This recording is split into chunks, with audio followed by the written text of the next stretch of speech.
हा आहे सासरच्या प्रवासातील तिसरा भाग। तर नमस्कार मंडळी, कशा आहात? आय होप सगळे मस्त असतात आणि आपल्या आपल्या जीवनात खुश असतात।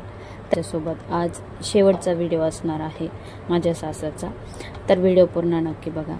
तर सकाळ सकाळची वेळ होती, मी सगळं आवरून म्हणजे बाहेरची झाडझोड, सगळ्या घरांची झाडझोड सगळं आवरून आणि मी स्वतः फ्रेश होऊन नंतर मी इकडे स्वयंपाकाच्या तयारीला लागलेले होते। तर इकडे मी पीठ मळून घेतलेलं होतं आणि पीठ मळून झाल्यानंतर म्हटलं आता आपला सर्वात अगोदर आपला डोकं चालण्यासाठी, फ्रेश होण्यासाठी आणि काम झटपट होण्यासाठी अगोदर चहा करून घ्यावा। तर इथं पीठ मळून वगैरे घेतल्यानंतर मी इथं माझे हात स्वच्छ करून घेतले। तर माझ्यासारखी बऱ्याच महिलांना सवय असेल की थोडं काही काम केलं ना किचनमध्ये की हात धुवायचा, मलाही तशीच सवय आहे। म्हणजे काय तो असू शकतं काही सायकोलॉजिकल प्रॉब्लेम मला, पण थोडं काही मी हात कशालाही लावलं नंतर मला ते हात धुवा लागतात, म्हणजे ते धुतल्याशिवाय मला पुढले काम करू वाटत नाही। तर तसंच काहीतरी माझ्यासोबतही आहे। कोणी असेल माझ्यासारखं तर प्लीज कमेंट्स करून नक्की सांगा, म्हणजे मलाही कळेल की म्हणजे काही नॉर्मल गोष्टी आहेत त्या, म्हणजे काही वेगळं नाही आहे। तर तुम्ही बघत असताल इथं माझ्या पॉकेटमध्ये इथं ब्रश तसाच होता। तर इकडे सासरे बुवा पण उठलेले आणि बाहेर दूध आलेले, तर दूध घेऊन आलेले आणि चहा वगैरे केला। मी चहा वगैरे केल्यानंतर चहा गाळून वगैरे सासऱ्यांना दिलेला आणि नंतर म्हटलं पोह्यांची तयारी करावी। जसं की मागच्या व्हिडिओमध्ये मी तुम्हाला सांगितल्याप्रमाणे आमचं सकाळचं रुटीन असं होतं की अगोदर चहा 7:30 पर्यंत चहा वगैरे द्यावा लागतो आणि त्यानंतर मग पोहे, नाश्त्याला पोहे वगैरे द्यावं लागतात। तर तेच पोहे वगैरे मी धुवून वगैरे भिजत घालत ठेवलेले आणि नंतर म्हटलं आपण अगोदर चहा घ्यावा। म्हणजे त्यांना चहा दिल्यानंतर मी माझा चहा इथं गाळून घेतला आणि चहा घेतला। तर इथं आहे ना मी खिडकीत उभा राहून, म्हणजे आमचं जे किचन आहे ना, किचनच्या समोर अशी छान अशी मोठी विंडो आहे ज्यातून बाहेरचं इतकं प्रसन्न वातावरण दिसतं। म्हणजे पाठीमागंही थोडेसे घरं आहेत पण वातावरण छान आहे। तर मी तुम्हाला इथं दाखवते की कसं वातावरण आहे बाहेरचं। तर खिडकीच्या स्लायडिंगमुळे काय म्हणजे ते एवढं काय व्यवस्थित दिसत नव्हतं, पण जेवढं दिसतंय ते दाखवते तुम्हाला। पाठीमागंही बरेचशी घरं आहेत पण वरती असं निळसर आकाश आणि छान नारळाची झाडे वगैरे आणि गार हवा तिकडून येत असते। तर चहा वगैरे घेतला मी आणि नंतर पोह्याची तयारीसाठी मग कांदा वगैरे मिरची कापायला इथं चिरायला घेतला आणि ते सगळं चिरून झाल्यानंतर मग इकडं लागणारे शेंगदाणे वगैरे काढून घेतले आणि मी थोडंसं जसं की माझी जी स्टेप आहे पोहे बनवण्याची ती तुमच्यासोबत इथं शेअर केलेली आहे। तर इकडं तेल वगैरे गरम करायला ठेवलेलं मी आणि त्यात जिरा मोहरीचा तडका दिलेला आणि नंतर इकडं फोडणीची तयारी केलेली पोह्यांची। तर बघा यात सगळं काही कांदा शेंगदाणे सगळं काही टाकून सगळं छान व्यवस्थित भाजून घेतलं आणि इकडं पोह्यामध्ये हळद मीठ लावून त्याला छान असं मिक्स करून घेतलं। काही काय करतात की सगळे पोहे वगैरे टाकतात आणि नंतर हळद मीठ त्याच्यामध्ये टाकतात आणि काही असं माझ्यासारखंही करत असते, पण मी असंच करते। म्हणजे काय व्यवस्थित सगळ्या पोह्यांना मीठही लागतं आणि हळदही व्यवस्थित लागतं। तर इकडे पोहे वगैरे तयार झालेले आणि हे बघा दोन्ही प्लेटा मी सासू आणि सासऱ्यांना देऊन आलेले। तर माझे मिस्टर आलेले म्हणे मला पण दे पोहे गरम करून, मी आलोच फ्रेश होऊन। तर ते फ्रेश होण्यासाठी गेलेले आणि इथं काहीतरी आमचा विषय झालेला, त्यामुळे मी हसत होते आणि मग नंतर ते आले इथं आणि त्यांना पोहे वगैरे खायला मी इथं दिले।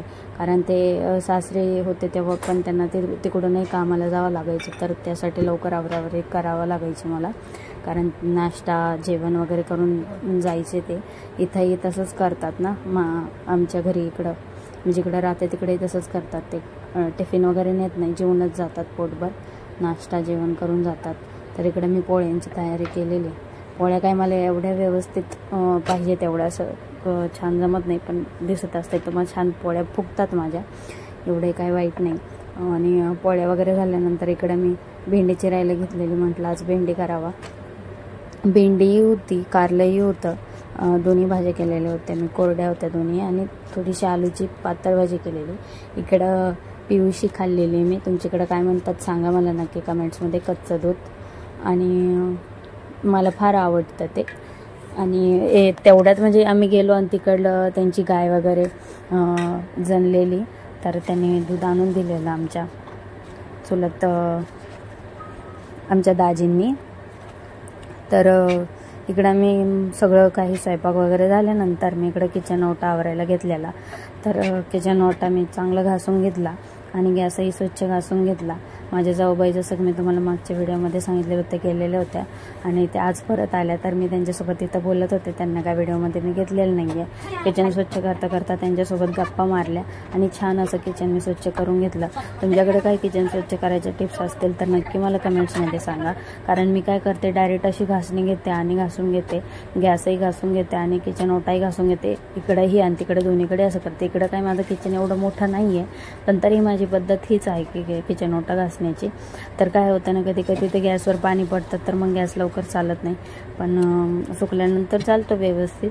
आणि काही क्लिनरच्या बॉटल असतात त्या स्प्रे केल्यानंतर त्याने गॅस स्वच्छ निघतो, पण इथं काही अवेलेबल नव्हतं म्हणून मी असं छान असं स्वच्छ करून घासून घेतलेला आणि इकडं पाणी तापायला ठेवलेलं. त्यानंतर सगळं आवरल्यानंतर इकडं मी आमच्या पिल्लांसोबत थोड्या वेळ चेष्टा मस्करी मजा मस्ती थोडी केली आणि इकडे आरडाओरडा चाललेला त्यांचा. त्यानंतर सगळं आवरल्यानंतर म्हणलं रूम स्वच्छ करायला घ्यावी. तर मी इकडं आल्यापासून माझे सगळे जेवढे पण सामान आहे, म्हणजे दिवाण झालं, शोकेश, सोफा, सगळं काही तिकडंच आहे सासरी माझं. तर ते काही स्वच्छ झालेलं नव्हतं.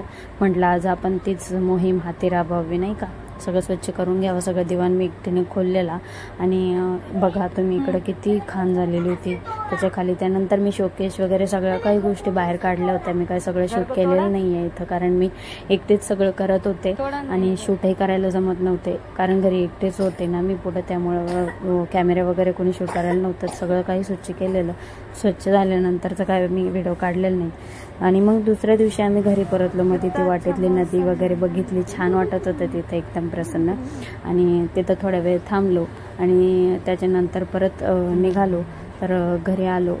आमचा हा म्हणजे जिकडं आम्ही राहतो हे आमचं मार्केट आहे. कधी जर मला वेळ भेटला तर पूर्ण मार्केट मी नक्कीच एखादा व्हिडिओ घेऊन येईन मार्केटचा.